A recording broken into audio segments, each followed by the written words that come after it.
অনেক সময় মানুষ অতীতকে দেখেন আর তখন অহংবোধে পরিপূর্ণ হয়ে ওঠেন। কখনো বর্তমানের দিকে তাকান, ভবিষ্যতের দিকে তাকান আর পরিতৃপ্তিতে ভরে ওঠেন। কেন বুঝতে পারেন না একটা সহজ কথা? এই যে সৃষ্টি, এই সৃষ্টি হলো একটা বড় চক্র যা বারংবার আপনার কাছে ফিরে আসবেই। কঠিন থেকে কঠিনতর পরীক্ষায় আপনাকে নিযুক্ত করবে, যাতে আপনাকে উত্তীর্ণ হতেই হবে। যা কাল ছিল তা আজ নেই, এটা সবাই জানেন। যা আজ আছে তা হয়তো কাল থাকবে না, এটাও আপনাকে মেনে নিতে হবে, তাও আবার হাসি মুখে। শান্ত থাকতে শিখুন আর কখনোই মনের মধ্যে অহংকার উৎপন্ন হতে দেবেন না। হতে শিখুন সেই হিমবাহের মতো। হয়তো এই জন্যই এত শীতল থাকে, কারণ ও জানে গতকালও জল রূপে ছিল, আজ বরফ রূপে হয়তো আছে, কিন্তু কাল পুনরায় সে জলেই পরিণত হবে। নিজেকে শান্ত রাখুন। হয়তো আজ আপনি সাফল্যের শিখরে আছেন, হয়তো বা নেই। আপনাকে প্রত্যেক দিন অবশ্যই দেখতে হবে। শুধু নিরন্তর প্রচেষ্টা করতে থাকুন, প্রত্যেক পরিস্থিতির জন্য তৈরি থাকুন আর একে ভারসাম্যে রাখতে শিখুন। আপনার কাল হোক, আজ হোক বা আগামীকাল, আপনার ভালো দিন হোক বা খারাপ দিন, সব পবিত্র হয়ে যাবে। তাহলে আসুন আর আমার সাথে ভালোবেসে বলুন, রাধা রাধা। এই সংসারে এমন কোনো পর্বত নেই যা এতটাই উঁচু যে মানুষ তার শিখরে পৌঁছতে পারবে না, তাকে অতিক্রম করতে পারবে না। এই সংসারে এমন কোনো সাগর নেই যা কিনা এতটাই গভীর যেখানে মানুষ তার তলদেশে পৌঁছে ফিরে আসতে পারবে না। একটা ছোট্ট বরফের টুকরো পর্বতের শিখরে গলে গিয়ে বইতে থাকে, আর দেখতে দেখতেই তা মহানদী গঙ্গায় পরিবর্তিত হয়। এর কারণ কি? এর কারণ হলো প্রচেষ্টা, প্রারব্ধ নয়। এই প্রচেষ্টাই সুনিশ্চিত করে যে আপনার প্রারব্ধ কি হবে। এই সমস্ত কিছু হলো প্রচেষ্টা আর প্রারব্ধের খেলা। আপনার প্রচেষ্টা যেরকম হবে, আপনার প্রারব্ধ সেরকমই হবে। আর আপনার প্রচেষ্টা যদি উচ্চ মানের হয়, তাহলে প্রারব্ধকে আপনার সামনে নত হতেই হবে। কি বলেন?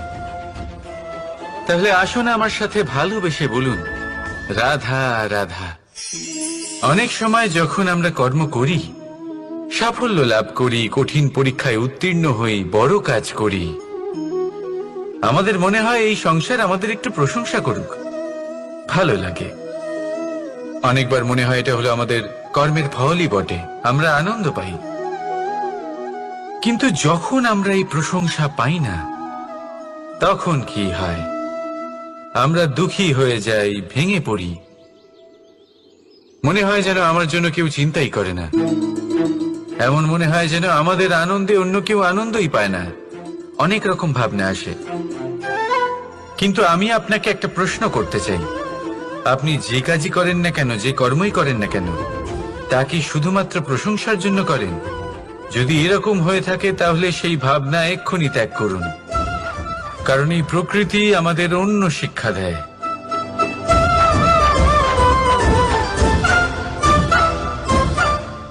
এই ফুলকে দেখুন,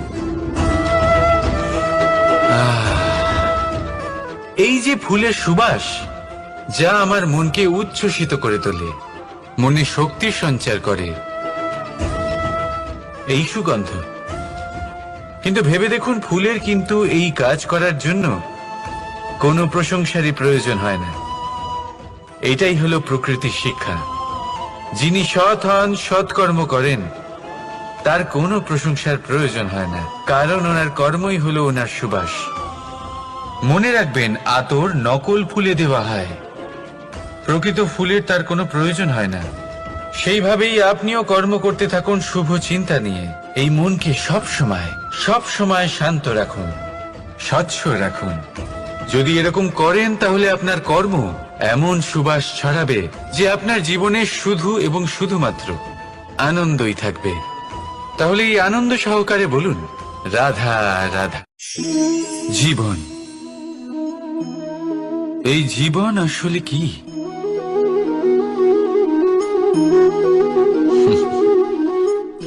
এই প্রশ্ন সবার মনেই এসে থাকে। সবার মন এই প্রশ্নের জন্যই চিন্তিত থাকে, এই জীবন আসলে কি, এর উদ্দেশ্য আসলে কি, কি করা যেতে পারে এই জীবনে? এই জীবন কি কিছু পাওয়ার, নাকি এই জীবন কিছু হারাবার? এই জীবন কি আসলে সেটাই যেখানে আমাদের পরমাত্মার খোঁজ করা উচিত, নাকি আমাদের ধাবিত করা উচিত নিজেদের স্বপ্নের লক্ষ্যে? এই জীবন আসলে কি? এই জীবন আসলে অত্যন্ত সরল। এ হলো শান্ত জলের মতো, একটা আয়নার মতো এই জীবন। এই জীবন আসলে ঠিক যেন এক আয়নার মতো। আয়না কি করে? আপনাকে সেটাই দেখায় যা আপনি করে থাকেন। আপনি হাসি মুখে আয়নার দিকে তাকান, আয়না আপনাকে আপনারই মুখ দেখাবে সেই হাসি সমেত। আপনি রেগে গিয়ে আয়নার দিকে তাকান, আয়না আপনাকে সেটাই দেখাবে। আপনি প্রসন্নভাবে হেসে আয়নার দিকে তাকালে আয়না আপনাকে সেটাই দেখাবে। এটাই হলো জীবন, একটা আয়নার মতো। আপনি এটা ভাববেন না যে এই জীবন আপনাকে কি দিয়েছে, বরং এটা ভেবে দেখুন যে আপনি এই জীবনকে কি প্রদান করেছেন। যদি আপনি এই জীবনকে সুখ প্রদান করেন, আনন্দ দিতে পারেন, ভালোবাসা দিতে পারেন, তাহলে এই জীবনও আপনাকে সুখ, আনন্দ আর ভালোবাসাই দেবে। তাহলে আসুন এই সুখ, আনন্দ আর ভালোবাসা দিয়ে বলুন, রাধা রাধা। সংসারে অনেক সময় এরকম হয় যে আমরা খুব সমস্যায় থাকি, খুব বিপদের মধ্যে থাকি, আর সেই সমস্ত মানুষ যারা আমাদের কাছের মানুষ, আমাদের আপনজন, তারা আমাদের ত্যাগ করে চলে যান। আমরা এই সময় দুঃখ পাই, নিরাশ হয়ে পড়ি এবং একা একাই সেই সমস্যাকেও কাটিয়ে উঠি। এবার পরিস্থিতি যেমন খুশি হোক না কেন, সেই সব মানুষ যারা এমন সময় আপনাকে ত্যাগ করেছেন, তাদের প্রতি ক্রুদ্ধ হওয়া, অভিমান করা, এটা অনুচিত। আমি বলবো তাদের প্রতি কৃতজ্ঞ থাকুন। আমি বলবো তাদের ধন্যবাদ জানান যে তারা এমন সময় আপনার সঙ্গ ত্যাগ করেছেন যখন আপনার তাদের সব থেকে বেশি প্রয়োজন ছিল। কারণ দেখুন, হয় তাদের বিশ্বাস ছিল যে আপনি নিজেই এই বিপদ থেকে বেরিয়ে আসতে পারবেন, বা তাদের ত্যাগ করার জন্য আপনি নিজের উৎসাহ বাড়িয়ে তুললেন, আপনি নিজের শক্তি বাড়ালেন এবং নিজে সেই সমস্যা থেকে বেরিয়ে আসলেন। নিজের খারাপ সময়কে আপনি নিজেই ভালো সময় করে তুললেন। শেষ পর্যন্ত আপনি আরো শক্তিশালী হয়ে উঠলেন, আরো শ্রেষ্ঠ হয়ে উঠলেন। আর এটাই তো আপনার বিজয়, যার কারণ হলো তাদের আপনাকে ত্যাগ করা। তাহলে তাদের ধন্যবাদ জানান আর আমার সাথে ভালোবেসে বলুন, রাধা রাধা। দোল উৎসবে এই সমগ্র সংসার রং নিয়ে খেলা করে, কিন্তু এই রঙের সারমর্ম এই সংসার কি জানে? কখনো দেখেছেন একটা চিন্তিত মুখ শুধুমাত্র রঙের স্পর্শ পেয়ে আনন্দিত হয়ে ওঠে? দোলে আমরা কি করি? পুরাতনকে ত্যাগ করি আর নতুনকে স্বাগত জানাই। শিশিরকে বিদায় জানিয়ে এক সুন্দর, এক নতুন ঋতুকে আগমন জানাই। দুশ্চিন্তা দূর করে আসার নতুন রঙে রঙিন হয়ে ওঠা, নিজেকে আনন্দিত করা, এটাই তো হলো দোল। এবার দোলের একটা ব্যাপার আছে, দুটো রঙে একসাথে রঙিন হওয়া যায় না। একটা রং উঠলে তবেই আরেকটা রং লাগা সম্ভব। আরো একটা প্রশ্নও রয়েছে, কোন রংকে তুলে দিয়ে কোন রং মাখানো যেতে পারে? যদি আপনাকে উদাহরণ দিই, লোভের এই রং, তা যতক্ষণ লেগে থাকবে আনন্দের রং লাগতে পারবে না। যা হয়েছিল দ্বারকাবাসী এবং সামন্তক মণির মধ্যে। ভ্রান্তির রং যতক্ষণ লেগে থাকবে সত্যের রং লাগতে পারবে না, যা হয়েছে রুক্মিণীর সাথে। আর হিংসার এই রং যতক্ষণ লেগে থাকবে প্রেমের রং ততক্ষণ লাগতেই পারবে না, যা হয় আপনার আমার সবার সাথে। তাহলে আসুন একসাথে মিলে দোল পালন করি এবং সবকিছুর উপরে বিজয় লাভ করি।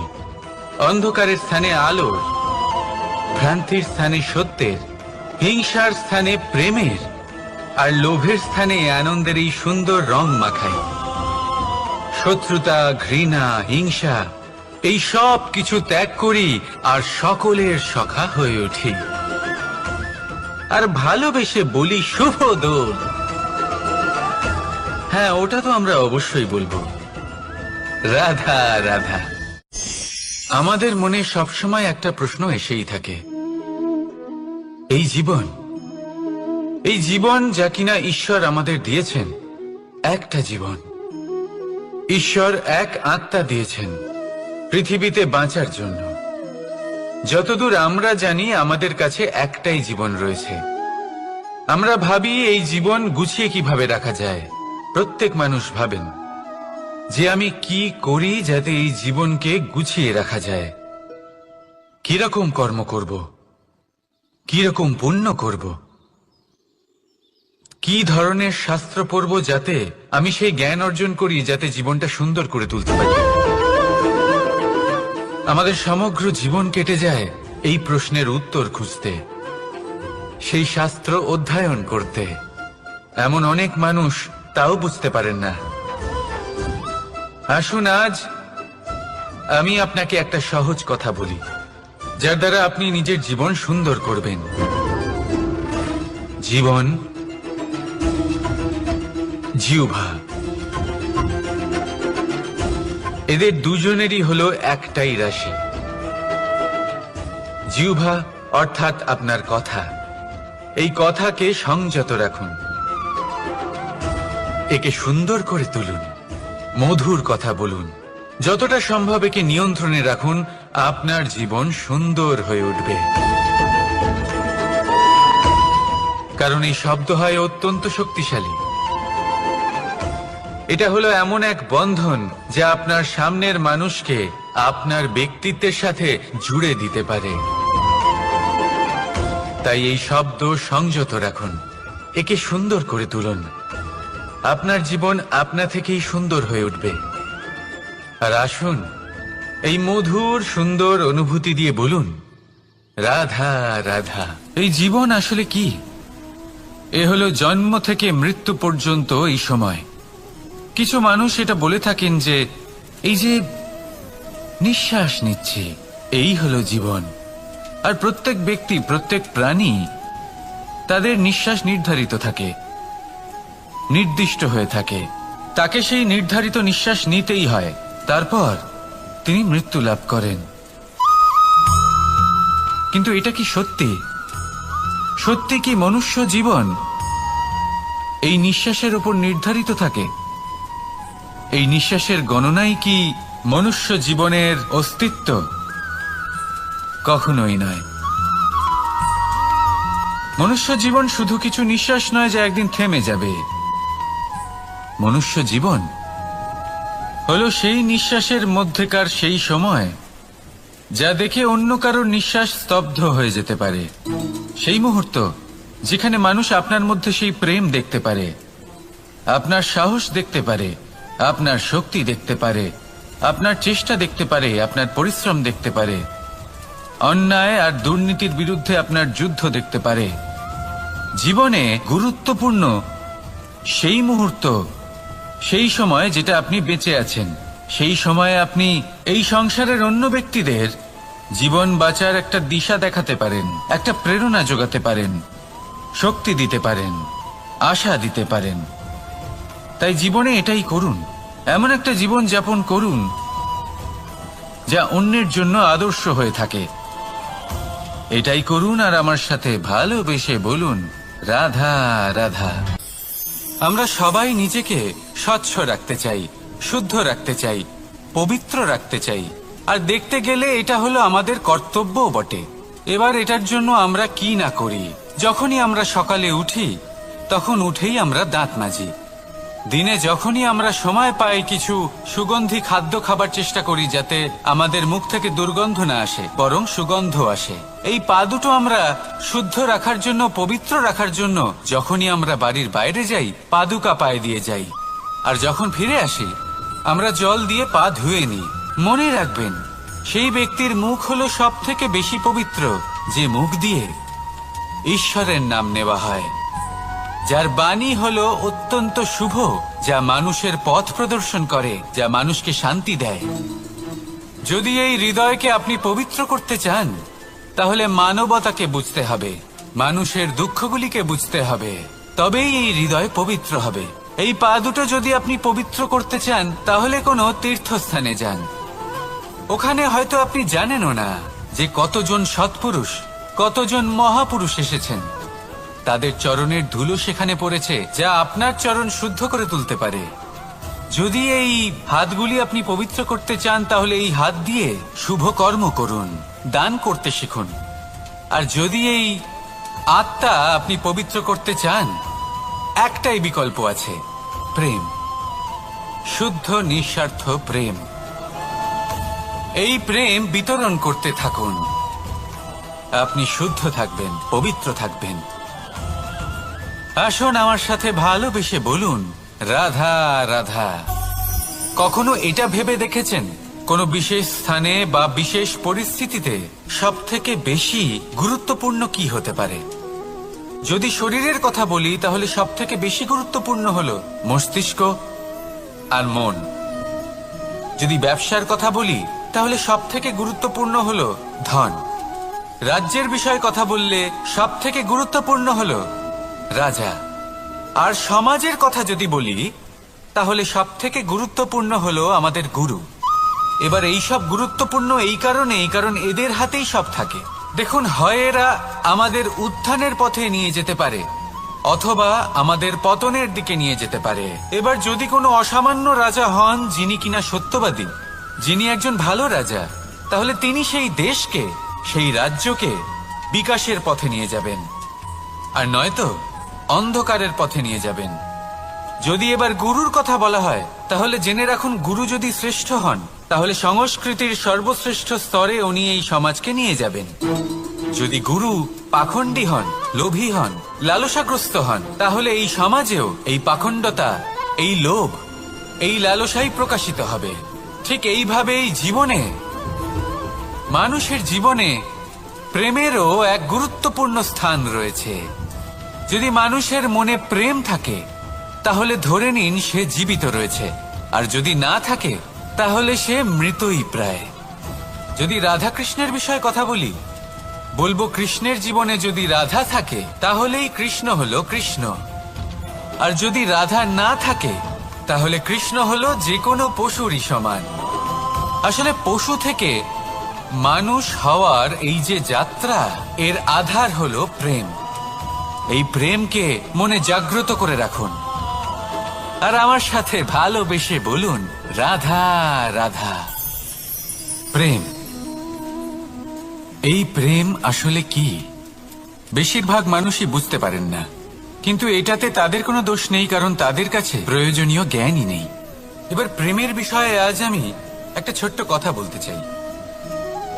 আপনি দেখবেন, কিছু মানুষ যখন কাউকে ভালোবাসেন, তখন তাদের মনে হয় সেই ব্যক্তির ওপর ওনার অধিকার রয়েছে। এবার সেই অধিকারের বোধে ফেঁসে গিয়ে নিজেই ক্রুদ্ধ হয়ে বসেন, যে ও আমার কথা মনে করলো না, ওর স্মৃতিতে আমার কোনো স্থান নেই, ও আমার সাথে কথাই বলতে ভুলে গেছে, ইত্যাদি ইত্যাদি অনেক কারণ হতে পারে। আমি আপনাকে একটা প্রশ্ন করি, এই যে স্মৃতিগুলি, এটাই কি ভালোবাসা? কখনোই নয়। প্রেম তো হলো সেই আবেগ, সেই বোধ, যা এক সুগন্ধিত ফুলের মতো আপনার জীবনকে, আপনার মনকে আনন্দিত করবে, প্রসন্নতার দ্বারা ভরিয়ে তুলবে। প্রেম হলো সেই বোধ। তাই যদি আপনি প্রেমকে বুঝতে চান, তাহলে প্রেমের ভাবনাকে বোঝার চেষ্টা করুন। প্রেমকে যদি যাপন করতে চান, তাহলে আবেগের দ্বারা যাপন করুন, স্মৃতির দ্বারা নয়। স্মৃতির কি আছে? আজ আছে, পরবর্তীকালে নাও থাকতে পারে। সময়ের সাথে এই স্মৃতি ফিকে হয়ে যেতে পারে, কিন্তু এই আবেগ, তা চিরকাল মনের মাঝে থেকে যায়। তাই আসুন আর আমার সাথে ভালোবেসে বলুন, রাধা রাধা। রাজ্য, শাসন, সাম্রাজ্য, সংস্থাপনা, এগুলিকে সফল কখন বলা যেতে পারে? কোনো কোনো বুদ্ধিজীবী বলেন তখন, যখন চারিদিকে শান্তি থাকে, কারোর মনে কোনো প্রশ্ন থাকবে না, শঙ্কা থাকবে না, কিন্তু আমার মনে হয় এটা অনুচিত।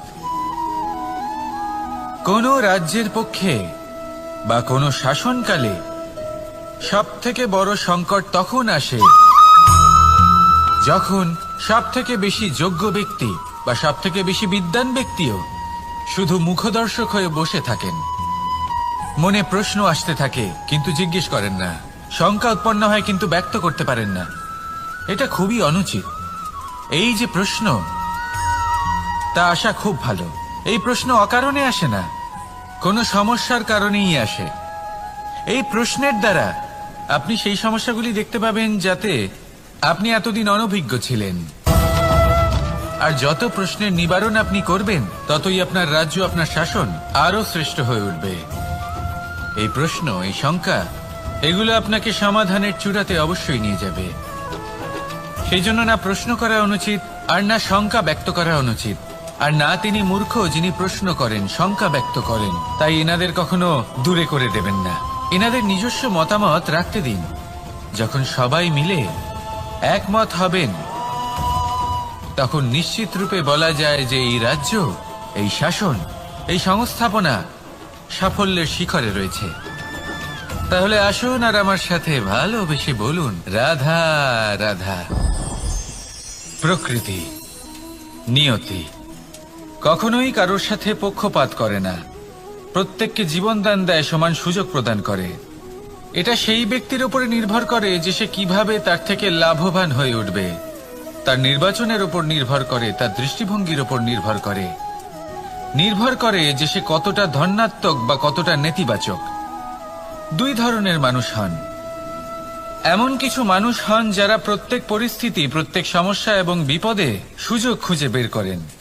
আর কিছু এমন মানুষ রয়েছেন যারা যে কোনো সুযোগে কোথাও না কোথাও থেকে একটা সমস্যা খুঁজে বের করেন। এবার আপনি কি চান? আপনি সুযোগ চান, তাহলে সুযোগ পাবেন।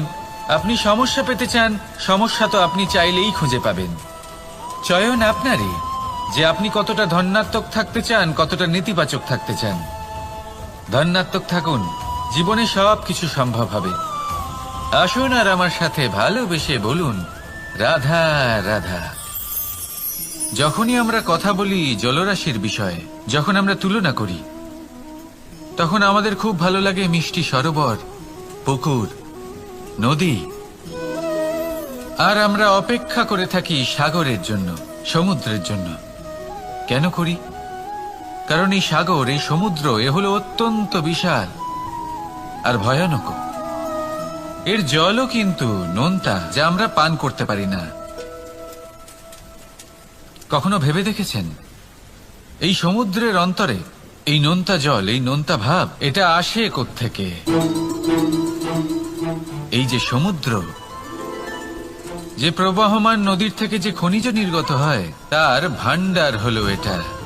সেই খনিজকে নিজের অন্তরে গ্রহণ করে, সেই নোনতা ভাব নিজের মধ্যে সমাহিত করে, আর তারপর সেই নোনতা জল বাষ্পে পরিণত হয়ে ওপরে উঠে যায়, যা মেঘ হয়ে আপনার ওপর মিষ্টি বৃষ্টি হয়ে ঝরে পড়ে। এ হলো সমুদ্রের ত্যাগ, যার জন্য আপনি মিষ্টি জল পান করতে পারছেন, সে নদী থেকেই হোক বা সরোবর থেকে।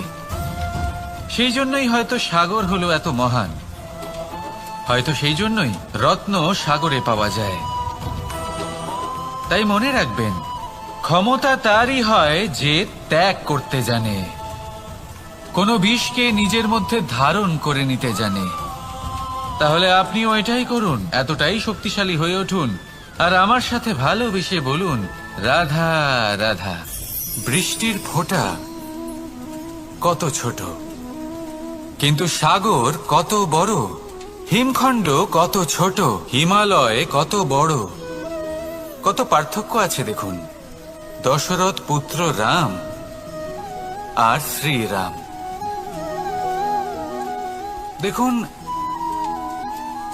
একটা ফোঁটা একসাথে মিলিত হয়ে তখন এই বিশাল সাগর তৈরি হয়। সকল হিমখণ্ড যখন একসাথে মিলিত হয়, তখন এই বিশাল মহান হিমালয় গঠিত হয়। সেইভাবেই একটা ছোট্ট বনবাস দিয়ে শুরু হয়েছিল একটা যাত্রা, রাম থেকে শ্রীরাম হবার পথে, মর্যাদা পুরুষোত্তম হবার জন্য। কিন্তু এর থেকে আপনি কি শিখলেন? বিন্দু আসলে মহান নয়, মহান হলো সাগর, হিমখণ্ড মহান নয়, মহান হলো হিমালয়। অর্থাৎ কোনো মহান কাজ করার জন্য বা মহান হবার জন্য আপনাকে আরম্ভ করতে হবে ছোট থেকে। একটা অত্যন্ত সরল কিন্তু একটা গুরুত্বপূর্ণ কথা আমি আপনাকে বলতে চাই। দেখুন, আরম্ভ করার জন্য প্রথমেই আপনার মহান হবার কোনো প্রয়োজন নেই, কিন্তু হ্যাঁ, মহান হবার জন্য প্রথমে আরম্ভ করা অত্যন্ত প্রয়োজনীয়। আপনি যদি শুরুই না করেন তাহলে কখনো মহান হতেই পারবেন না। প্রকৃত নিষ্ঠা দ্বারা আরম্ভ করুন।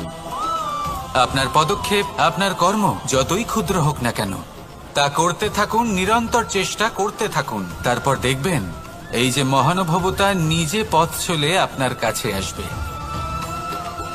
তাই আপনি এটাই করুন আর আমার সাথে ভালোবেসে বলুন, রাধা রাধা। কোনো প্রাণী, মানুষ অত্যন্ত চঞ্চল হয়, একদম জলের মতো। জলও অত্যন্ত চঞ্চল, অত্যন্ত উৎসুক। জল সবসময় উৎসুক হয়ে থাকে আকাশের কাছে যাবার জন্য। সেই জন্য সে নিজেকে জ্বালায়, বাষ্প হয়, আর আকাশে পৌঁছে মেঘে সমাহিত হয়ে যায়।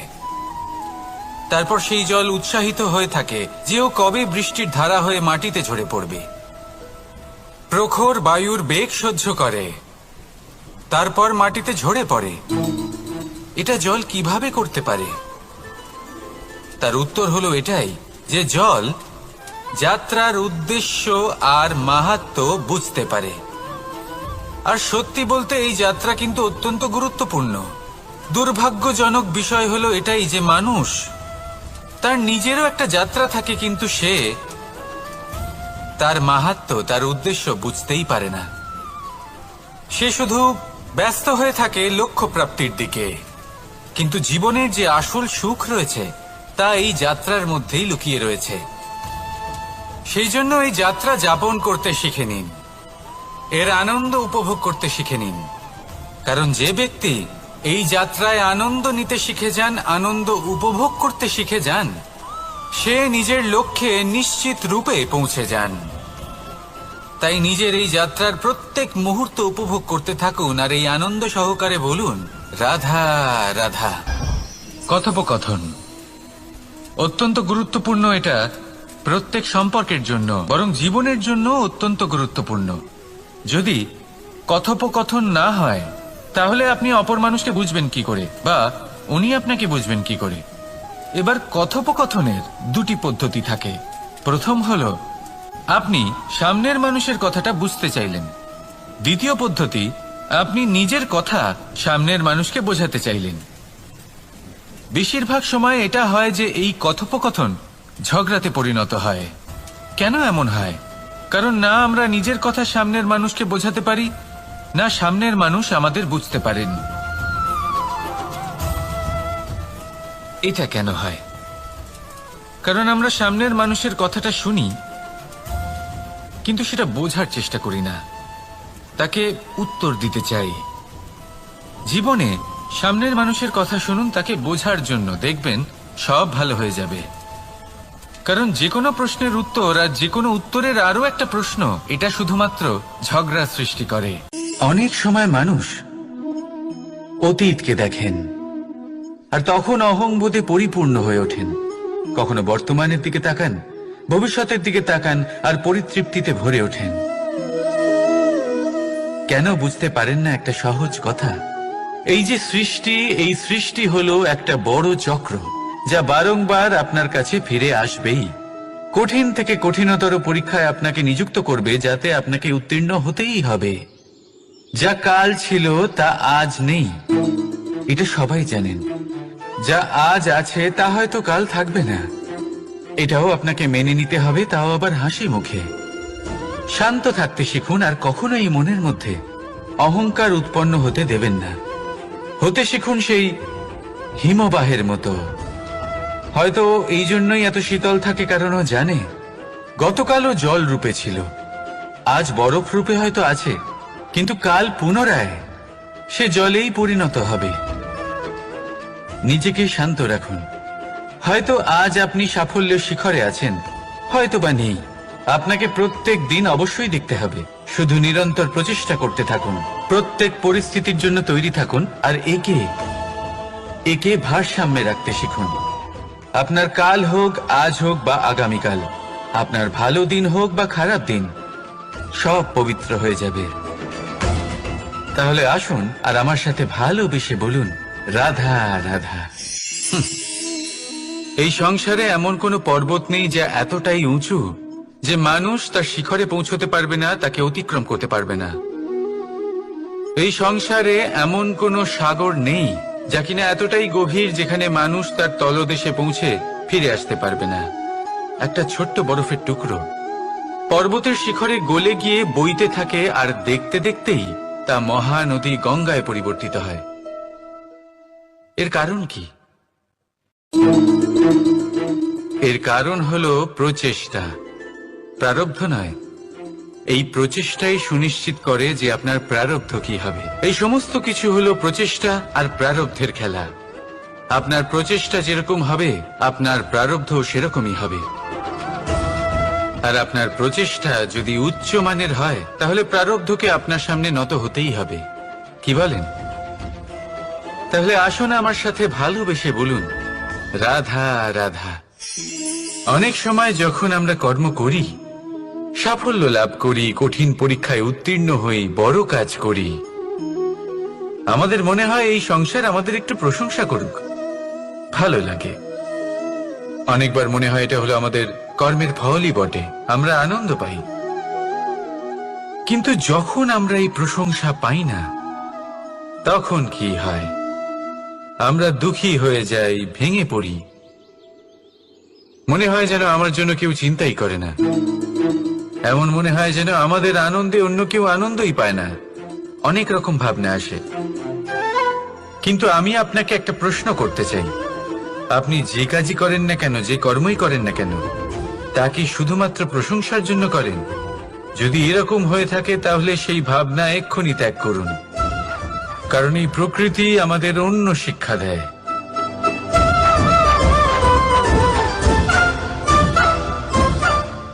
এই ফুলকে দেখুন, এই যে ফুলের সুবাস, যা আমার মনকে উচ্ছ্বসিত করে তোলে, মনে শক্তি সঞ্চার করে, এই সুগন্ধ। কিন্তু ভেবে দেখুন, ফুলের কিন্তু এই কাজ করার জন্য কোনো প্রশংসারই প্রয়োজন হয় না। এটাই হলো প্রকৃতির শিক্ষা। যিনি সৎ হন, সৎকর্ম করেন, তার কোনো প্রশংসার প্রয়োজন হয় না, কারণ ওনার কর্মই হলো ওনার সুবাস। মনে রাখবেন, আতর নকল ফুলে দেওয়া হয়, প্রকৃত ফুলের তার কোনো প্রয়োজন হয় না। সেইভাবেই আপনিও কর্ম করতে থাকুন শুভ চিন্তা নিয়ে। এই মনকে সব সময় শান্ত রাখুন, স্বচ্ছ রাখুন। যদি এরকম করেন, তাহলে আপনার কর্ম এমন সুবাস ছড়াবে যে আপনার জীবনে শুধু এবং শুধুমাত্র আনন্দই থাকবে। তাহলে এই আনন্দ সহকারে বলুন, রাধা রাধা। জীবন, এই জীবন আসলে কি?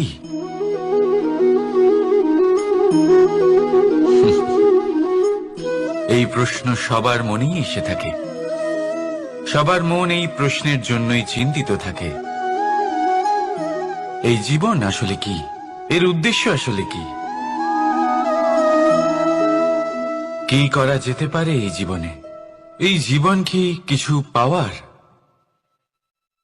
নাকি এই জীবন কিছু হারাবার? এই জীবন কি আসলে সেটাই যেখানে আমাদের পরমাত্মার খোঁজ করা উচিত, নাকি আমাদের ধাবিত করা উচিত নিজেদের স্বপ্নের লক্ষ্যে? এই জীবন আসলে কি?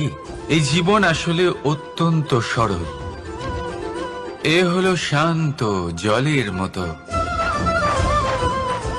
একটা আয়নার মতো এই জীবন। এই জীবন আসলে ঠিক যেন এক আয়নার মতো। আয়না কি করে? আপনাকে সেটাই দেখায় যা আপনি করে থাকেন। আপনি হাসি মুখে আয়নার দিকে তাকান, আয়না আপনাকে আপনারই মুখ দেখাবে সেই হাসি সমেত। আপনি রেগে গিয়ে আয়নার দিকে তাকান, আয়না আপনাকে সেটাই দেখাবে। আপনি প্রসন্নভাবে হেসে আয়নার দিকে তাকালে আয়না আপনাকে সেটাই দেখাবে। এটাই হলো জীবন, একটা আয়নার মতো। আপনি এটা ভাববেন না যে এই জীবন আপনাকে কি দিয়েছে, বরং এটা ভেবে দেখুন যে আপনি এই জীবনকে কি প্রদান করেছেন। যদি আপনি এই জীবনকে সুখ প্রদান করেন, আনন্দ দিতে পারেন, ভালোবাসা দিতে পারেন, তাহলে এই জীবনও আপনাকে সুখ, আনন্দ আর ভালোবাসাই দেবে। তাহলে আসুন এই সুখ, আনন্দ আর ভালোবাসা দিয়ে বলুন, রাধা রাধা। সংসারে অনেক সময় এরকম হয় যে আমরা খুব সমস্যায় থাকি, খুব বিপদের মধ্যে থাকি। আর সেই সমস্ত মানুষ যারা আমাদের কাছের মানুষ, আমাদের আপনজন, তারা আমাদের ত্যাগ করে চলে যান। আমরা এই সময় দুঃখ পাই, নিরাশ হয়ে পড়ি এবং একা একাই সেই সমস্যাকেও কাটিয়ে উঠি। এবার পরিস্থিতি যেমন খুশি হোক না কেন, সেই সব মানুষ যারা এমন সময় আপনাকে ত্যাগ করেছেন, তাদের প্রতি ক্রুদ্ধ হওয়া, অভিমান করা, এটা অনুচিত। আমি বলবো তাদের প্রতি কৃতজ্ঞ থাকুন। আমি বলবো তাদের ধন্যবাদ জানান যে তারা এমন সময় আপনার সঙ্গ ত্যাগ করেছেন যখন আপনার তাদের সব থেকে বেশি প্রয়োজন ছিল। কারণ দেখুন, হয় তাদের বিশ্বাস ছিল যে আপনি নিজেই এই বিপদ থেকে বেরিয়ে আসতে পারবেন, বা তাদের ত্যাগ করার জন্য আপনি নিজের উৎসাহ বাড়িয়ে তুললেন, আপনি নিজের শক্তি বাড়ালেন এবং নিজে সেই সমস্যা থেকে বেরিয়ে আসলেন। নিজের খারাপ সময়কে আপনি নিজেই ভালো সময় করে তুললেন। শেষ পর্যন্ত আপনি আরো শক্তিশালী হয়ে উঠলেন, আরো শ্রেষ্ঠ হয়ে উঠলেন। আর এটাই তো আপনার বিজয়, যার কারণ হলো তাদের আপনাকে ত্যাগ করা। তাহলে তাদের ধন্যবাদ জানান আর আমার সাথে ভালোবেসে বলুন, রাধা রাধা। দোল উৎসবে এই সমগ্র সংসার রং নিয়ে খেলা করে, কিন্তু এই রঙের সারমর্ম এই সংসার কি জানে? কখনো দেখেছেন একটা চিন্তিত মুখ শুধুমাত্র রঙের স্পর্শ পেয়ে আনন্দিত হয়ে ওঠে? দোলে আমরা কি করি? পুরাতনকে ত্যাগ করি আর নতুনকে স্বাগত জানাই। শিশিরকে বিদায় জানিয়ে এক সুন্দর, এক নতুন ঋতুকে আগমন জানাই। দুশ্চিন্তা দূর করে আসার নতুন রঙে রঙিন হয়ে ওঠা, নিজেকে আনন্দিত করা, এটাই তো হলো দোল। এবার দোলের একটা ব্যাপার আছে, দুটো রঙে একসাথে রঙিন হওয়া যায় না। একটা রং উঠলে তবেই আরেকটা রং লাগা সম্ভব। আরো একটা প্রশ্নও রয়েছে, কোন রংকে তুলে দিয়ে কোন রং মাখানো যেতে পারে? যদি আপনাকে উদাহরণ দিই, লোভের এই রং, তা যতক্ষণ লেগে থাকবে আনন্দের রং লাগতে পারবে না। যা হয়েছিল দ্বারকাবাসী এবং সামন্তক মণির মধ্যে। ভ্রান্তির রং যতক্ষণ লেগে থাকবে সত্যের রং লাগতে পারবে না, যা হয়েছে রুক্মিণীর সাথে। আর হিংসার এই রং যতক্ষণ লেগে থাকবে প্রেমের রং ততক্ষণ লাগতেই পারবে না, যা হয় আপনার আমার সবার সাথে। তাহলে আসুন একসাথে মিলে দোল পালন করি এবং সবকিছুর উপরে বিজয় লাভ করি। অন্ধকারের স্থানে আলোর, ভ্রান্তির স্থানে সত্যের, হিংসার স্থানে প্রেমের, আর লোভের স্থানে আনন্দের এই সুন্দর রং মাখাই। শত্রুতা, ঘৃণা, হিংসা এই সব কিছু ত্যাগ করি আর সকলের সখা হয়ে উঠি। আর ভালোবেসে বলি, শুভ দোল। হ্যাঁ, ওটা তো আমরা অবশ্যই বলবো, রাধা রাধা।